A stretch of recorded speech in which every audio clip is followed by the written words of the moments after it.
Magandang umaga po sa inyong lahat. Ngayon po ay Wednesday, araw ng Miyerkules. So, tinagalog lang sa serbong. May pasok tayo. In particular dito sa Division of Caloocan. At good day din po. Masayang araw sa lahat ng mga guro natin na nanonood sa iba't ibang parte ng ating bansa. Alam niyo po, natutuwa ako na marami ang nakakapanood ng video ni Sir Bong, ng vlog ni Sir Bong dito sa Facebook. May vlog ako, so may video ko dito sa Facebook na umaabot na ng almost 700,000. May almost 1 million lang yung mga guro natin.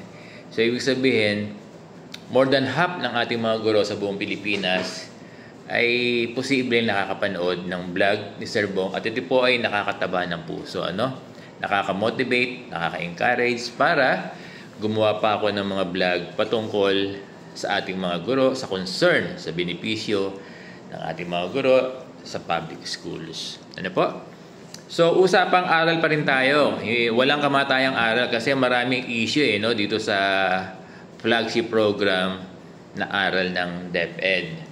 Tinatanong naman ng mga teachers natin, Sir Bong, yun po bang sinasabi niyong 600 per day na meal allowance dito sa nakaraang 2-day training ng mga tutors natin for aral, nabubulol ako, kung ito po ba ay may tax? Yes, lagi naman lahat naman ng tinatanggap natin ay taxable. Ngayon, magkano po ang itatax sa 600 per day?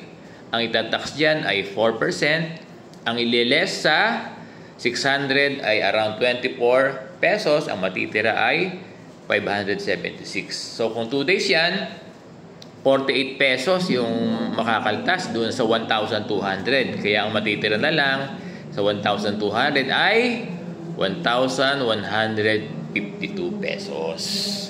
Galing ni Sir Bong sa mata, Hindi, may kodigo ko. Kinumpit ko na yan. So ganon, taxable. Meron mo ba kayong tanong tungkol sa aral? So, magano lang kayo, mag-comment lang kayo doon sa aking Facebook at pipilitin kong sagutin yung mga katanungan nyo sa aking makakaya, So, probably hindi lang sa aral program, kahit anong concern ng ating mga guro. So, yun lang. Magandang umaga sa inyong lahat.